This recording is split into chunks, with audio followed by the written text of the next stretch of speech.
ರಾಜಗೌಡ್ರೆ, ಸತೀಶ್ ಜಾರಕಿಹೊಳಿ ಅವರು ಹೇಳ್ತಾ ಇರೋದು ಸಮಯ ಕಮ್ಮಿ ಇದೆ, ಇನ್ನೂ ವಿಳಂಬ ಮಾಡೋದು ಬೇಡ, ಆದಷ್ಟು ಬೇಗ ಗೊಂದಲ ಬಗೆಹರಿಸಿ. ನೀವು ಜೆಡಿಎಸ್ ಪಕ್ಷದವರಾಗಿ ಇದನ್ನ ಯಾವ ರೀತಿ ಗಮನಿಸ್ತಿದ್ದೀರಿ? ಕೇವಲ ಅಧಿಕಾರ ಕೇಪಬಲ್ ಇರುವವರಿಗೆ ಕೊಡಬೇಕು ಅನ್ನೋದಷ್ಟೇನಾ, ಬೇರೆ ಏನಾದರೂ ಮೆಸೇಜ್ ಇದೆಯಾ ಅದ್ರಲ್ಲಿ? ಇಲ್ಲ, JDS ಅನ್ನೋದಕ್ಕಿಂತ ಜನಸಾಮಾನ್ಯನಾಗಿ ಯೋಚನೆ ಮಾಡೋಣ. ಒಂದು ಆಡಳಿತ ಪಕ್ಷ ಇದ್ದಂಥ ಸಂದರ್ಭದಲ್ಲಿ ಒಬ್ಬ ಮಂತ್ರಿ, ಉನ್ನತ ಸ್ಥಾನದಲ್ಲಿರುವಂಥ ಮಂತ್ರಿ ಅವ್ರು ಏನು ಹೇಳ್ತಾರೆ, ನಮ್ಮ ಸ್ನೇಹಿತರು ಆಗಲೇ ಒಂದು ಮಾತು ಹೇಳ್ತಾಯಿದ್ರು, ರಘು ದೊಡ್ಡೇರಿಯವರು, ಯುವಕರಿಗೆ ಅವಕಾಶ ಕೊಡಿ ಅಂತ ಹೇಳ್ತಾ ಇದ್ದಾರೆ ಅಂತ. ಅದು ಯಾವ ವಿಚಾರದಲ್ಲಿ ಅವರ ಭಾವನೆನ ಇವ್ರು ಈ ರೀತಿ ಅರ್ಥ ಮಾಡ್ಕೊಂಡ್ರು ಅಂತ ನನಗಂತೂ ಗೊತ್ತಾಗ್ತಾ ಇಲ್ಲ. ಯಾವ ಯುವಕರಿಗೆ ಅವಕಾಶ ಕೊಡ್ತಾರೆ? ಜಾರಕಿಹೊಳಿಯವರು ಯುವಕರ ಅನ್ನೋದು ನನಗೆ ಮೊದಲನೇ ಪ್ರಶ್ನೆ. ಸೊ ಹಂಗಾದ್ರೆ ವಯಸ್ಸಾದವರು ಸಿದ್ದರಾಮಯ್ಯನವರ ಅನ್ನೋದು ಇನ್ನೊಂದು ಪ್ರಶ್ನೆ. ಯಾರು ಇಲ್ಲಿ ಯುವಕರು? ಯಾರು? ರಘು ದೊಡ್ಡೇರಿಯವ್ರಿಗೆ ಏನಾದ್ರು MLA ಚಾನ್ಸ್ ಕೊಡಿ ಅಂತನೋ ಅಥವಾ ಪಕ್ಷದ ರಾಜ್ಯಾಧ್ಯಕ್ಷರು ಮಾಡಿ ಅಂತನೋ ಏನೋ ಅಟ್ಲೀಸ್ಟ್ ಏನು ಗೊತ್ತಾ, ಅಡ್ಗೋಡೆ ಮೇಲೆ ದೀಪ ಇಡಬಾರ್ದು. ಒಬ್ಬ ದೊಡ್ಡ ನಾಯಕ ಅಂದಾಗ ತನ್ನ ಸ್ಟೆಬಿಲಿಟಿನ ಮಾತಿನ ಮುಖಾಂತರ ನಿಂತ್ಕೋಬೇಕು. ನಾನು ಆಡಿದ್ದೀನಿ ಮಾತು. ಈಗ ವಾಜಪೇಯಿ ಬಗ್ಗೆ ಮಾತಾಡ್ತಾ ಇದ್ರು, ರಾಜೀವ್ ಗಾಂಧಿ ಬಗ್ಗೆ ಮಾತಾಡ್ತಾ ಇದ್ದೋ. ರಾಜೀವ್ ಗಾಂಧಿ ಬೆಂಗಳೂರಿಗೆ ಬಂದಾಗ ಯಾರೋ ಒಬ್ಬರನ್ನ ಚೇಂಜ್ ಮಾಡಬೇಕಿತ್ತು, ಏರ್ಪೋರ್ಟ್ ಅಲ್ಲಿ ಸ್ಯಾಕ್ ಮಾಡಿದ್ರು, ಇನ್ನೊಬ್ಬರನ್ನ ಚೇಂಜ್ ಮಾಡಿ ಇಟ್ಟು ಹೋದ್ರು. That is the stability of the leader. ಒಬ್ಬ ರಾಜ್ಯಾಧ್ಯಕ್ಷರಾಗೋರು ತನ್ನ ಮಾತಿನ ಮೇಲೆ ನಿಂತ್ಕೋಬೇಕು. ಯಾರೇ ಒಬ್ರು ಲೀಡರ್ ಆಗಲಿ, ಆ ಮಾತನ್ನ ಜನಗಳಿಗೆ ಸ್ಪಷ್ಟವಾಗಿ ತಲುಪಿಸ್ಬೇಕು. ಕಾಂಗ್ರೆಸ್ ಕಾರ್ಯಕರ್ತರು ಇವ್ರು ಏನು ಹೇಳ್ತಾರೆ ನೋಡಿ, ಪಾಪ ಒಬ್ಬ ವಕ್ತಾರರಿಗೆ ಅವ್ರು ಏನು ಹೇಳಿದ್ದಾರೆ ಅಂತ ಅರ್ಥ ಆಗ್ತಾ ಇಲ್ಲ.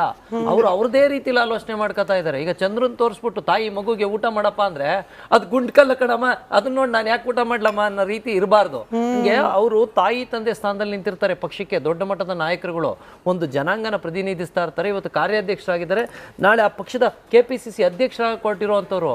ಪಾಪ ವಕ್ತಾರರೇ ಅವ್ರನ್ನ ಅರ್ಥ ಮಾಡ್ಕೊಳಕ್ಕಾಗ್ತಾ ಇಲ್ಲ ಅಂದ್ರೆ ಕಾರ್ಯಕರ್ತರು ಏನು ಅರ್ಥ ಮಾಡ್ಕೊತಾರೆ? ಮಾಧ್ಯಮಗಳ ಮೇಲೆ ಗೂಬೆ ಕೂರಿಸುವಂಥ ಪ್ರಯತ್ನ ಪಾಪ ಅವರು ಮಾಡ್ತಾ ಇದ್ದಾರೆ. BJP ಕೃಪಾಪೋಷಿತ ಚಾನೆಲ್ಗಳು ಅಂತ. ಏನ್ ಇದ್ರ ಅರ್ಥ? ಹಂಗಾದ್ರೆ ಮಾಧ್ಯಮಗಳು ಆಡಳಿತ ಪಕ್ಷಗಳನ್ನ ಪ್ರಶ್ನೆನೇ ಮಾಡಬಾರ್ದಾ? ಆಡಳಿತ ಪ್ರಶ್ನೆ ಇನ್ಫ್ಯಾಕ್ಟ್ ಜಾಸ್ತಿ ಪ್ರಶ್ನೆ ಮಾಡಬೇಕು. ಒಂದ್ ನಿಮಿಷ ಸರ್, ಪ್ಲೀಸ್ ಕೈ ಮುಗಿಬೋದಾ ನಿಮಗೆ? ಯಾಕೆಂದ್ರೆ ನಿಮ್ಮ ಸರ್ಕಾರ ಇದೆ, ನಮಗೂ ಗೊತ್ತು. ನಿಮಗೆ ಬುಲ್ಡೋಸ್ ಮಾಡೋ ತಾಕತ್ತಿದೆ ಅಂತ ನಮಗೂ ಗೊತ್ತು. ನಿಮ್ಮ ಹತ್ರ ಫುಲ್ ಸಂಖ್ಯೆ ಇದೆ ಅಂತ ಗೊತ್ತು.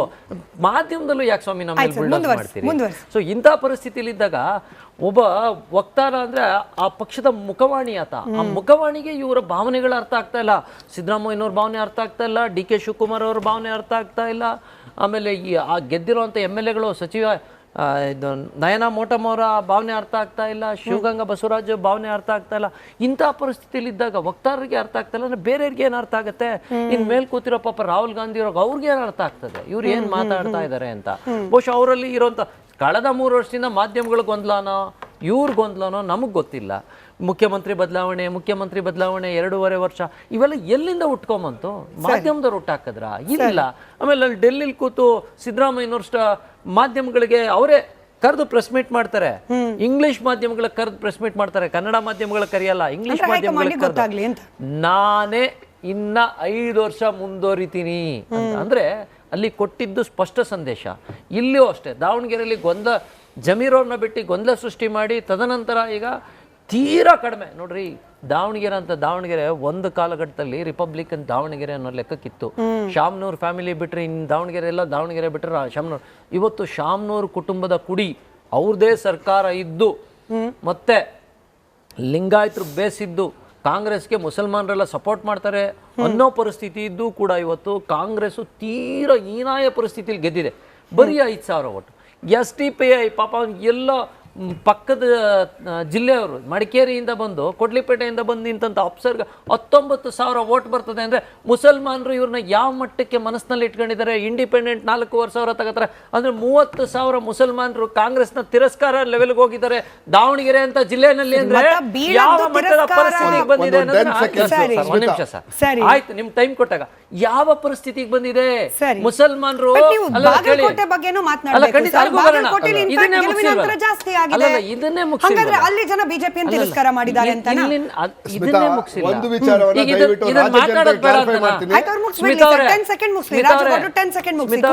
ದಾವಣಗೆರೆ ಮಾತಾಡೋದು ಬೇಡ ಅಂತ ನಿಮ್ಮ ಉದ್ದೇಶ ನೋಡಿ. ಅವ್ರು ನೋಡಿದ್ರೆ ನೀವು ಅವ್ರ ಆಪೋಸಿಟ್ ಮಾತಾಡ್ತಾ ಇದ್ರ, ನೀವು ಅವ್ರಿಗೆ ಸಪೋರ್ಟ್ ಮಾಡ್ತಾ ಇದ್ದೀರಾ. ದಾವಣಗೆರೆ ಬಗ್ಗೆ ಮಾತಾಡ್ಬೇಡ್ರಿ. ಕಾಂಗ್ರೆಸ್ ಮರ್ಯಾದೆ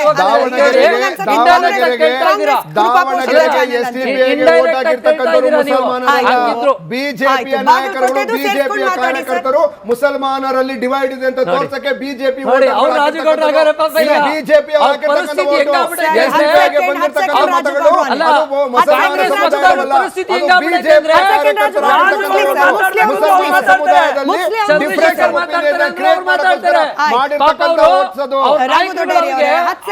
ದಾವಣಗೆರೆ ಬಗ್ಗೆ ನಾನು ಪ್ರತ್ಯೇಕವಾಗಿ ಪ್ರಶ್ನೆ ಕೇಳ್ತೀನಿ, ಅದನ್ನೂ ಸೇರಿಸ್ಕೊಂಡು ಬಾಗಲಕೋಟೆದು ಸೇರಿಸ್ಕೊಂಡು ಅಲ್ಲಿಗೆ ಬರ್ತೀನಿ. ನೋಡಿ ಪಾಪ ಅವ್ರನ್ನ ಯಾವ ರೀತಿ ಕನ್ಫ್ಯೂಸ್ ಮಾಡ್ಬಿಟ್ಟಿರ್ತಾರೆ ಅಂದ್ರೆ, ಅವ್ರ ನಾಯಕರುಗಳು ಪಾಪ ದಿನಕ್ಕೊಬ್ಬೊಬ್ರು ಒಂಥರ ಸ್ಟೇಟ್ಮೆಂಟ್ ಕೊಟ್ಟು ಈಗ ನಾನ್ ಮಾತಾಡಿದ್ರು ಅವ್ರಿಗೆ ಅರ್ಥನೇ ಆಗ್ತಾ ಇಲ್ಲ. ನಾನು ಏನ್ ಮಾತಾಡ್ತಾ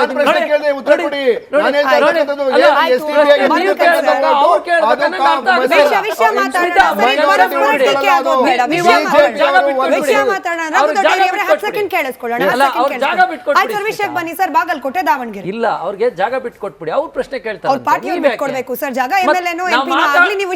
ನಾವು ಡಿಸ್ಕಸ್ ಮಾಡಿದ್ರೆ ಅದಕ್ಕೊಂದು ಅರ್ಥ ಇದೆ. ಮಧ್ಯ ಮಾತಾಡೋದು ಪಾಪ ಕಾಂಗ್ರೆಸ್ ಲೀಡರ್ಗಳು ಅಷ್ಟೊಂದು ತಲೆ ಕೆಡಿಸಿದ್ರೆ ಅವ್ರಿಗೆ ಪಾಪ ಅವ್ರು ತಾನೇ ಇನ್ನೇನಾಗ್ತಾರೆ ಆ ಮನಸ್ಥಿತಿಗೆ ಬಂದಾಗ ನಮ್ಮನ್ನು ಮಾತಾಡಕ್ ಬಿಡದಂಗೆ ಮಾಡೋ ಪ್ರಯತ್ನ ಮಾಡ್ತಾರೆ. ವಿಷಯಕ್ಕೆ ಬನ್ನಿ ಸರ್. ಹೇಳಿ ಮೇಡಮ್. ದಾವಣಗೆರೆ ಮಾತ್ರ ಹೇಳ್ತಿದ್ದೀರಿ, ಬಾಗಲಕೋಟೆಯಲ್ಲಿ ಗೆಲುವಿನ ಅಂತರ ಹೆಚ್ಚಾಗಿದೆ, ಅದನ್ನ ಯಾಕೆ ಮಾತಾಡೋಲ್ಲ? ಖಂಡಿತವಾಗ್ಲೂ ಈ ಬೈ ಎಲೆಕ್ಷನ್ಸ್ಗಳು ಯಾವ ಆಧಾರದ ಮೇಲೆ ನಡೀತವೆ ಅನ್ನೋದ್ರ ಬಗ್ಗೆ ನಿಮ್ಗೂ ಚೆನ್ನಾಗಿ ಗೊತ್ತು, ನನಗೂ ಚೆನ್ನಾಗಿ ಗೊತ್ತು. ಈಗ ಅಲ್ಲಿ ಇದ್ದಂತ ಹಾಲಿ ನಾಯಕರುಗಳು ತೀರ್ಕೊಂಡಿದ್ದಾರೆ. ಅಟ್ಲೀಸ್ಟ್ ನಾನು ಆಗ್ಲೇ ಅದು ಒಂದು ಪಾಯಿಂಟ್ ಅನ್ನು ಹೇಳಲಿಕ್ಕೆ ಅಂತಾನೆ ಬಂದೆ. ಹಾಲಿ ನಾಯಕರು ತೀರ್ಕೊಂಡಿದ್ದಾರೆ. ತೀರ್ಕೊಂಡಾಗ ಅನುಕಂಪದ ಅಲೆ ಇರುತ್ತೆ, ನಿಮಗೂ ಗೊತ್ತು, ನನಗೂ ಚೆನ್ನಾಗಿ ಗೊತ್ತು. ಅನುಕಂಪದ ಅಲೆ ಇದ್ದಾಗ ಅಟ್ಲೀಸ್ಟ್ ಒಂದು 20,000 ವೋಟ್ ಜಾಸ್ತಿ ಆಗೋದು ಸಹಜ. ಅದೇ ಶಾಮ್ನೂರ್ ಅಂತ ಮುತ್ಸದಿ ಒಬ್ರು ಪಾಪ ಅವ್ರ ಮೊಮ್ಮಗನಿಗೆ ಆ ಜಾಗ ಬಿಟ್ಕೊಟ್ಟಿದ್ದಾರೆ. ಪಾಪ ಅವ್ರು ಇನ್ನೊಂದಷ್ಟು ವರ್ಷ ಇದ್ದಿದ್ರೆ ನಿಜವಾಗ್ಲೂ ಆ ಜಾಗಕ್ಕೆ ಇನ್ನೊಂದಷ್ಟು ನ್ಯಾಯ ಕೊಡ್ಬೋದಾಗಿತ್ತೇನೋ ಲಿಂಗಾಯತ ಜನಾಂಗಕ್ಕೆ. ಪಾಪ ಮೊಮ್ಮಗನ ಸೀಟ್ ಬಿಟ್ಕೊಟ್ಟಿದ್ದಾರೆ. ಅನುಕಂಪದ ಅಲೆ ಮೇಲೆ ಇನ್ನೂ 50,000 ರಿಂದ 60,000 ಲೀಡರ್ ಗೆಲ್ಬೇಕಾಗಿದ್ದು ಪಾಪ 5,000ಕ್ಕೆ ಬಂತು ಅಂದ್ರೆ ಯಾವ ಮಟ್ಟದ ಪರಿಸ್ಥಿತಿ ಆಗಿದೆ ಅನ್ನೋದನ್ನ ಯೋಚನೆ ಮಾಡೋಣ. ರಾಜಗೌಡ್ರೆ, ಸತೀಶ್ ಜಾರಕಿಹೊಳಿ ಅವರು ಹೇಳ್ತಾ ಇರೋದು ಸಮಯ ಕಮ್ಮಿ ಇದೆ, ಇನ್ನೂ ವಿಳಂಬ ಮಾಡೋದು ಬೇಡ, ಆದಷ್ಟು ಬೇಗ ಗೊಂದಲ ಬಗೆಹರಿಸಿ. ನೀವು JDS ಪಕ್ಷದವರಾಗಿ ಇದನ್ನ ಯಾವ ರೀತಿ ಗಮನಿಸ್ತಿದ್ದೀರಿ? ಕೇವಲ ಅಧಿಕಾರ ಕೇಪಬಲ್ ಇರುವವರಿಗೆ ಕೊಡಬೇಕು ಅನ್ನೋದಷ್ಟೇನಾ, ಬೇರೆ ಏನಾದ್ರೂ ಮೆಸೇಜ್ ಇದೆಯಾ ಅದ್ರಲ್ಲಿ? ಇಲ್ಲ, JDS ಅನ್ನೋದಕ್ಕಿಂತ ಜನಸಾಮಾನ್ಯನಾಗಿ ಯೋಚನೆ ಮಾಡೋಣ. ಒಂದು ಆಡಳಿತ ಪಕ್ಷ ಇದ್ದಂಥ ಸಂದರ್ಭದಲ್ಲಿ ಮಂತ್ರಿ, ಉನ್ನತ ಸ್ಥಾನದಲ್ಲಿರುವಂಥ ಮಂತ್ರಿ ಅವ್ರು ಏನು ಹೇಳ್ತಾರೆ, ನಮ್ಮ ಸ್ನೇಹಿತರು ಆಗಲೇ ಒಂದು ಮಾತು ಹೇಳ್ತಾ ಇದ್ರು, ರಘು ದೊಡ್ಡೇರಿ ಅವರು, ಯುವಕರಿಗೆ ಅವಕಾಶ ಕೊಡಿ ಅಂತ ಹೇಳ್ತಾ ಇದ್ದಾರೆ ಅಂತ. ಅದು ಯಾವ ವಿಚಾರದಲ್ಲಿ ಅವರ ಭಾವನೆಯನ್ನ ಇವ್ರು ಈ ರೀತಿ ಅರ್ಥ ಮಾಡ್ಕೊಂಡ್ರು ಅಂತ ನನಗಂತೂ ಗೊತ್ತಾಗ್ತಾ ಇಲ್ಲ. ಯಾವ ಯುವಕರಿಗೆ ಅವಕಾಶ ಕೊಡ್ತಾರೆ? ಜಾರಕಿಹೊಳಿ ಅವರು ಯುವಕರ ಅನ್ನೋದು ನನಗೆ ಮೊದಲನೇ ಪ್ರಶ್ನೆ. ಸೊ ಹಂಗಾದ್ರೆ ವಯಸ್ಸಾದವರು ಸಿದ್ದರಾಮಯ್ಯನವರ ಅನ್ನೋದು ಇನ್ನೊಂದು ಪ್ರಶ್ನೆ. ಯಾರು ಇಲ್ಲಿ ಯುವಕರು? ಯಾರು? ರಘು ದೊಡ್ಡೇರಿ ಅವ್ರಿಗೆ ಏನಾದ್ರು MLA ಚಾನ್ಸ್ ಕೊಡಿ ಅಂತನೋ ಅಥವಾ ಪಕ್ಷದ ರಾಜ್ಯಾಧ್ಯಕ್ಷರು ಮಾಡಿ ಅಂತನೋ ಏನೋ. ಅಟ್ಲೀಸ್ಟ್ ಏನು ಗೊತ್ತಾ, ಅಡ್ಗೋಡೆ ಮೇಲೆ ದೀಪ ಇಡಬಾರ್ದು. ಒಬ್ಬ ದೊಡ್ಡ ನಾಯಕ ಅಂದಾಗ ತನ್ನ ಸ್ಟೆಬಿಲಿಟಿನ ಮಾತಿನ ಮುಖಾಂತರ ನಿಂತ್ಕೋಬೇಕು. ನಾನು ಆಡಿದ್ದೀನಿ ಮಾತು. ಈಗ ವಾಜಪೇಯಿ ಬಗ್ಗೆ ಮಾತಾಡ್ತಾ ಇದ್ರು, ರಾಜೀವ್ ಗಾಂಧಿ ಬಗ್ಗೆ ಮಾತಾಡ್ತಾ ಇದ್ದೋ. ರಾಜೀವ್ ಗಾಂಧಿ ಬೆಂಗಳೂರಿಗೆ ಬಂದಾಗ ಯಾರೋ ಒಬ್ಬರನ್ನ ಚೇಂಜ್ ಮಾಡಬೇಕಿತ್ತು, ಏರ್ಪೋರ್ಟ್ ಅಲ್ಲಿ ಸ್ಯಾಕ್ ಮಾಡಿದ್ರು, ಇನ್ನೊಬ್ಬರನ್ನ ಚೇಂಜ್ ಮಾಡಿ ಇಟ್ಟು ಹೋದ್ರು. That is the stability of the leader. ಒಬ್ಬ ರಾಜ್ಯಾಧ್ಯಕ್ಷರಾಗೋರು ತನ್ನ ಮಾತಿನ ಮೇಲೆ ನಿಂತ್ಕೋಬೇಕು. ಯಾರೇ ಒಬ್ರು ಲೀಡರ್ ಆಗಲಿ ಆ ಮಾತನ್ನ ಜನಗಳಿಗೆ ಸ್ಪಷ್ಟವಾಗಿ ತಲುಪಿಸ್ಬೇಕು. ಕಾಂಗ್ರೆಸ್ ಕಾರ್ಯಕರ್ತರು ಇವ್ರು ಏನು ನೋಡಿ ಪಾಪ ಒಬ್ಬ ವಕ್ತಾರರಿಗೆ ಅವ್ರು ಏನು ಹೇಳಿದ್ದಾರೆ ಅಂತ ಅರ್ಥ ಆಗ್ತಾ ಇಲ್ಲ.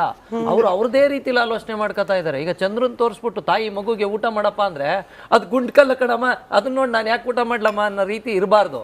ಹಿಂಗೆ ಅವರು ತಾಯಿ ತಂದೆ ಸ್ಥಾನದಲ್ಲಿ ನಿಂತಿರ್ತಾರೆ. ಪಕ್ಷಕ್ಕೆ ದೊಡ್ಡ ಮಟ್ಟದ ನಾಯಕರುಗಳು ಒಂದು ಜನಾಂಗನ ಪ್ರತಿನಿಧಿಸ್ತಾ ಇರ್ತಾರೆ. ಇವತ್ತು ಕಾರ್ಯಾಧ್ಯಕ್ಷರಾಗಿದ್ದಾರೆ, ನಾಳೆ ಆ ಪಕ್ಷದ KPCC ಅಧ್ಯಕ್ಷರಾಗಿ ಕೊಟ್ಟಿರುವಂಥವ್ರು. ಪಾಪ ವಕ್ತಾರರೇ ಅವ್ರನ್ನ ಅರ್ಥ ಮಾಡ್ಕೊಳಕ್ಕಾಗ್ತಾ ಇಲ್ಲ ಅಂದ್ರೆ ಕಾರ್ಯಕರ್ತರು ಏನು ಅರ್ಥ ಮಾಡ್ಕೊಂತಾರೆ? ಮಾಧ್ಯಮಗಳ ಮೇಲೆ ಗೂಬೆ ಕೂರಿಸುವಂತ ಪ್ರಯತ್ನ ಪಾಪ ಅವರು ಮಾಡ್ತಾ ಇದ್ದಾರೆ. ಬಿಜೆಪಿ ಕೃಪಾಪೋಷಿತ ಚಾನೆಲ್ಗಳು ಅಂತ. ಏನಿದ್ರ ಅರ್ಥ? ಹಂಗಾದ್ರೆ ಮಾಧ್ಯಮಗಳು ಆಡಳಿತ ಪಕ್ಷಗಳನ್ನ ಪ್ರಶ್ನೆನೇ ಮಾಡಬಾರ್ದಾ? ಆಡಳಿತ ಪ್ರಶ್ನೆ ಇನ್ಫ್ಯಾಕ್ಟ್ ಜಾಸ್ತಿ ಪ್ರಶ್ನೆ ಮಾಡಬೇಕು. ಒಂದ್ ನಿಮಿಷ ಸರ್ ಪ್ಲೀಸ್, ಕೈ ಮುಗಿಬೋದಾ ನಿಮಗೆ? ಯಾಕೆಂದ್ರೆ ನಿಮ್ಮ ಸರ್ಕಾರ ಇದೆ ನಮಗೂ ಗೊತ್ತು, ನಿಮಗೆ ಬುಲ್ಡೋಸ್ ಮಾಡೋ ತಾಕತ್ತಿದೆ ಅಂತ ನಮಗೂ ಗೊತ್ತು, ನಿಮ್ಮ ಹತ್ರ ಫುಲ್ ಸಂಖ್ಯೆ ಇದೆ ಅಂತ ಗೊತ್ತು.